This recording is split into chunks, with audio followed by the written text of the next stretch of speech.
ये कहानी अब उस मोड़ पर पहुंच चुकी है जहां डर की परिभाषा बदलने वाली है। आर्यन अब केवल रक्षक नहीं बल्कि मृत्यु का दूत बन चुका है और अब उसका सामना बंगाल के सबसे विभत्स तांत्रिक पंथ से होने वाला है। गांव में शांति तो थी, लेकिन वो शांति एक बड़े तूफान के आने की आहट थी। एक रात जब चांद आधा कटा हुआ और सिंदूरी रंग का था, गांव की पुरानी बावली से बदबू आने लगी। वो बदबू सड़े हुए मांस की नहीं बल्कि पुराने मवाद की थी।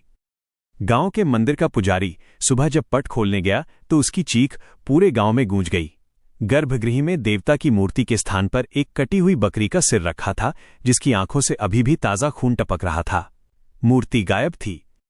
आर्यन, जो अब गांव के बाहर एक एकांत कुटिया में रहता था, उसकी आंखें अचानक खुल गईं। उसकी रूह में एक सिहरन दौड़ी। उसने हवा में सूंघा, ये माया की साधारण तंत्र शक्ति नहीं थी, यह कपालिक अघोर की दस्तक थी। आर्यन, एक गूंजती हुई सुरीली लेकिन चेतावनी भरी आवाज आई। ये स्वर्णमयी अप्सरा थी जो केवल उसे सुनाई देती थी। सावधान हो जा, माया का गुरु अघोरेश्वर वज्रकापाल आ रहा है। उसने अपनी शिष्या की मौत का बदला लेने के लिए रक्त बीज अनुष्ठान शुरू किया है। जंगल के उस पार जहां इंसानी बस्तियां खत्म होती थीं, एक ऐसा शमशान था जहां चिता की आग कभी ठंडी नहीं होती थी। वहां वज्रकापाल बैठा था। उसका शरीर इंसानी हड्डियों के कवच से ढका था। उसके सामने एक खौलता हुआ कड़ाहा था जिसमें इंसानी खोपड़ियां उबल रही थीं। उसने एक मंत्र पढ़ा, ऐं ह्रीं क्लीं चामुंडाये विच्चे मृत शरीरम जागृतम कुरु। अचानक जमीन फटने लगी। सालों पुराने गड़े हुए मुर्दे जिनकी खाल गल चुकी थी और हड्डियां पीली पड़ गई थीं, मिट्टी फाड़कर बाहर निकलने लगे।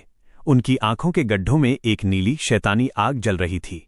यह नरक की सेना थी जिसे वज्रकापाल ने आर्यन के गांव को मिटाने के लिए जगाया था। आधी रात को गांव के कुत्तों ने रोना शुरू किया। अचानक सन्नाटे को चीरती हुई हजारों हड्डियों के टकराने की आवाज क्लैटरिंग आने लगी। गांव के पहरेदारों ने देखा कि अंधेरे में हजारों परछाइयां उनकी ओर रेंग रही थीं।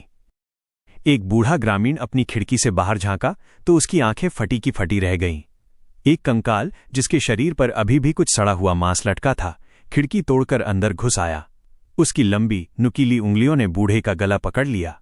चीख भी बाहर नहीं निकल पाई और फर्श खून से लाल हो गया। पूरे गांव में कोहराम मच गया। घर घर में जिंदा मुर्दे घुस रहे थे।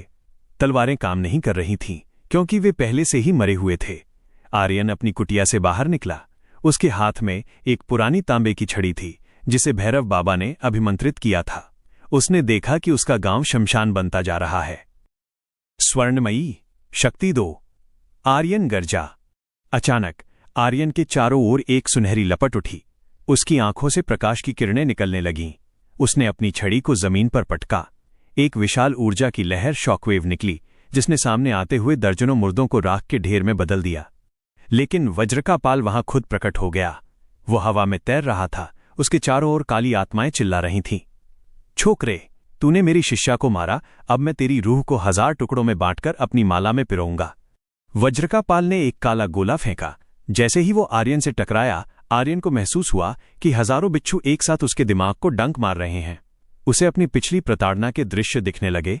माया का वो भयानक चेहरा, वो काली रातें। उसका मनोबल टूटने लगा। मत हार आर्यन, स्वर्णमयी की आवाज उसके भीतर गूंजी। वो तेरे डर से खेल रहा है, डर को ही अपनी शक्ति बना। आर्यन ने अपनी जीभ पर चीरा लगाया और अपना रक्त अपनी छड़ी पर छिड़क दिया। ये बलि का चरम रूप था। उसने अब अप्सरा मंत्र के साथ साथ काल भैरव का वो गुप्त मंत्र पढ़ना शुरू किया जो भैरव बाबा ने उसे अंतिम समय के लिए दिया था। अति क्रूर महाकाय कल्पांत दहनोपम भैरवाय नमस्तुभ्यम अनुज्ञा दातुमर्हसि। आर्यन का शरीर अचानक बढ़ने लगा। उसकी मांसपेशियां फौलाद की तरह तन गईं। उसके पीछे एक 10 हाथ वाली छाया प्रकट हुई जिसके हाथ में खप्पर और त्रिशूल था। वज्रकापाल की आंखें खौफ से भर गईं। नहीं, यह असंभव है। तूने भैरव सिद्धि प्राप्त कर ली। आर्यन ने वज्रकापाल की गर्दन हवा में ही दबोच ली।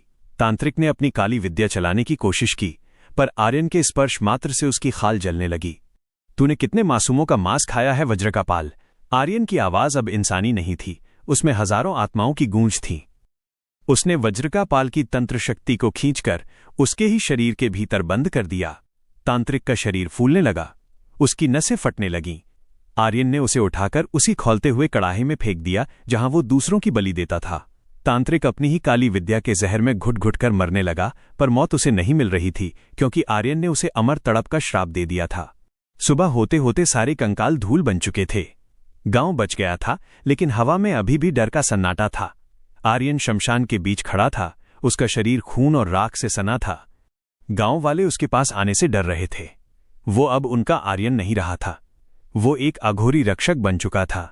स्वर्णमयी अप्सरा उसके कंधे पर हाथ रखकर खड़ी थी, जो केवल उसे दिखाई दे रही थी। अब तेरा सफर यहां खत्म नहीं होता आर्यन, अप्सरा ने कहा। अंधेरे की जड़ें बहुत गहरी हैं। कामाख्या के जंगलों में अभी भी तंत्र सम्राट बैठा है, जिसने इन सब को पैदा किया है। आर्यन ने अपनी पोटली उठाई और गांव की सीमा से बाहर निकल गया। उसे पता था कि अब उसे शांति कभी नहीं मिलेगी। वो अब एक ऐसी लड़ाई में उतर चुका था जहां मौत भी उसका पीछा करने से डरती थी। अगला भाग। ये कहानी अब अपने सबसे अंधकारमय और वीभत्स पड़ाव पर पहुंच रही है। अब आर्यन का सामना किसी साधारण डायन या तांत्रिक से नहीं, बल्कि महाकाल के विद्रोही कहे जाने वाले तंत्र सम्राट रक्त भैरव से होगा, जिसने पाताल की गहराइयों से मृत आत्माओं को बुलाने की शक्ति हासिल कर ली है। गांव की सीमा छोड़ने के बाद आर्यन की मंजिल थी कामाख्या का वो हिस्सा जहां सूरज की रोशनी का प्रवेश वर्जित था। इसे नील पर्वत का पाताल द्वार कहा जाता था। रास्ता इतना दुर्गम था कि हवा में ऑक्सीजन नहीं, बल्कि गंधक और सूखी खोपड़ियों की धूल उड़ रही थी। चलते चलते आर्यन के पैर रुक गए। सामने एक नदी बह रही थी, लेकिन उसका पानी नीला नहीं, बल्कि गाढ़ा सुर्ख लाल था।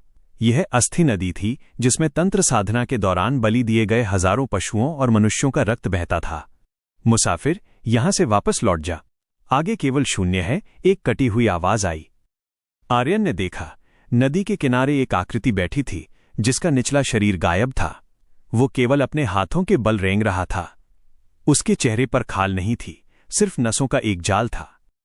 मुझे शून्य से डर नहीं लगता, आर्यन ने अपनी खुरदरी आवाज में कहा। उसकी आंखों में स्वर्णमयी का दिव्य तेज और भैरव का क्रोध एक साथ जल रहा था। पर्वत की गुफा के भीतर प्रवेश करते ही जो दृश्य दिखा, उसने आर्यन के कलेजे को भी कंपा दिया। ये गुफा नहीं, एक इंसानी फैक्ट्री थी। हजारों लोग लोहे की जंजीरों से लटके हुए थे। उनके शरीर से बूंद बूंद खून टपकाकर नीचे बने एक विशाल कुंड में इकट्ठा किया जा रहा था। गुफा के केंद्र में एक सिंहासन था, जो असली इंसानी रीढ़ की हड्डियों से बना था। उस पर बैठा था रक्त भैरव। उसका कद 8 फीट था और उसकी आंखों में काली आग दहक रही थी। उसके बगल में 2 डरावनी योगिनियां खड़ी थीं, जो अधजला मांस चबा रही थीं। तो भैरव बाबा का पालतू कुत्ता यहां तक आ ही गया। रक्त भैरव की आवाज ऐसी थी जैसे 2 विशाल पत्थर आपस में रगड़ रहे हों। वज्र का पाल मेरा सबसे कमजोर चेला था। तूने उसे मारकर मेरा काम आसान कर दिया। अब तेरी रूह से मैं अपना अमृतत्व पूर्ण करूंगा। रक्त भैरव ने अपने हाथ हवा में लहराए और अचानक गुफा की फर्श दलदल में बदल गई। लेकिन ये मिट्टी का दलदल नहीं था, ये सड़ते हुए अंगों और आंतों का दलदल था। आर्यन उसमें धंसने लगा। अचानक गुफा में हजारों चीखें एक साथ गूंजीं। वे उन लोगों की आत्माएं थीं जिन्हें रक्त भैरव ने मारा था। वे आत्माएं आर्यन के शरीर से लिपट गईं, उसे नीचे खींचने लगीं। स्वर्णमयी, आर्यन ने पुकारा, लेकिन इस बार अप्सरा प्रकट नहीं हुई। उसकी आवाज दूर से आई, आर्यन, यह अपवित्र भूमि है। यहां मेरी सात्विक शक्ति तब तक काम नहीं करेगी जब तक तुम अपने भीतर के अघोर को पूरी तरह जागृत नहीं करते। तुम्हें खुद को मृत्यु के हवाले करना होगा।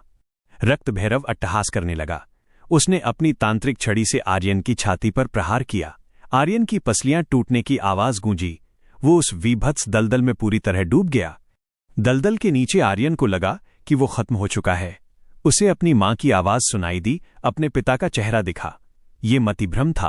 तभी उसे भैरव बाबा के शब्द याद आए, जब सब कुछ खत्म हो जाए तब शव बन जाओ, क्योंकि शिव वहीं प्रकट होते हैं जहां शव होता है। आर्यन ने संघर्ष करना बंद कर दिया। उसने अपनी धड़कन रोक ली। उसने खुद को एक लाश मान लिया। जैसे ही उसने मृत्यु को स्वीकार किया, उसके भीतर एक विस्फोट हुआ। जो रक्त भैरव उसकी ऊर्जा सोख रहा था, उसे अब उल्टा झटका लगा। आर्यन की बंद आंखों के पीछे महाकाल का तीसरा नेत्र चमक उठा। वो दलदल फाड़कर बाहर निकला, लेकिन अब वो आर्यन नहीं था। उसके बाल सफेद हो चुके थे, उसका शरीर राख से ढका था और उसके हाथ में कालपाश, यमराज की रस्सी जैसी ऊर्जा थी। रक्त भैरव ने अपनी दोनों योगिनियों को आदेश दिया। वे हवा में उड़ती हुई आर्यन की ओर झपटीं। उनके नाखून आरी की तरह तेज थे।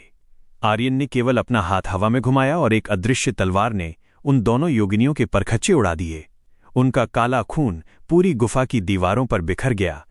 रक्त भैरव अपनी जगह से खड़ा हुआ। उसने एक विशाल खप्पर उठाया और उसमें से कालकूट विष का धुआं निकाला। पूरी गुफा अंधेरे में डूब गई। अंधेरे के बीच केवल दो चीजें चमक रही थीं, रक्त भैरव की लाल आंखें और आर्यन का सुनहरा और नीला औरा। दोनों के बीच ऐसा प्रहार हुआ कि पर्वत की चोटी चटक गई। आर्यन ने रक्त भैरव की छाती में अपना हाथ डाल दिया और उसकी काली सिद्धि को मुट्ठी में भींच लिया।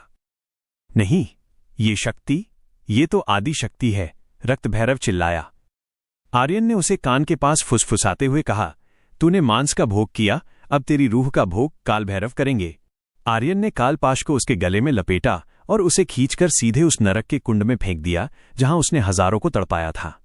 जैसे ही रक्त भैरव उस कुंड में गिरा, वे हजारों पीड़ित आत्माएं उस पर टूट पड़ी। वो जिंदा रहते हुए हजारों बार फाड़ा और जोड़ा जाने लगा, एक अनंत यातना। गुफा ढहने लगी। आर्यन उन सभी कैदियों को लेकर बाहर निकला जो अभी जीवित थे। बाहर निकलते ही स्वर्णमयी प्रकट हुई। उसकी आंखों में गर्व था, लेकिन एक उदासी भी। आर्यन, तूने जीत हासिल की, लेकिन इस जीत की कीमत तेरा मनुष्यत्व है। अब तू कभी सामान्य जीवन नहीं जी पाएगा। तू अब इस संसार और उस संसार के बीच का सेतु है। आर्यन ने पलटकर कामाख्या के पहाड़ों को देखा। उसने अपनी शक्तियों से उन गुफाओं के द्वार हमेशा के लिए बंद कर दिए। आज भी बंगाल के उन जंगलों में लोग कहते हैं कि जब काली रात होती है और हवा में गंधक की महक आती है तो एक राख से ढका हुआ युवक हाथ में त्रिशूल लिए घूमता दिखता है। उसके साथ एक सुनहरी आभा वाली स्त्री होती है। वे वहां हैं, यह सुनिश्चित करने के लिए कि कोई और रक्त भैरव दोबारा जन्म न ले सके। आर्यन अब इंसान नहीं, एक मिथक बन चुका था, एक ऐसा अभिशप्त साया जो रोशनी का रक्षक था।